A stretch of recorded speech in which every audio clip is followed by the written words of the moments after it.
Want to delete a story you posted permanently? I'm Emily, and in this tutorial, I'll walk you through the steps to delete archive story on Facebook. Let's get started. First, open Facebook. Tap on the hamburger icon at the top right.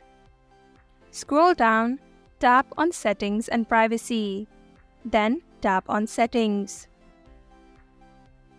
Scroll down and go to Activity Log. Now tap on Archive at the top left. Then tap on Story Archive. Now select the story that you want to delete. Then tap on the three dots at the top right. Then tap on Delete Photo.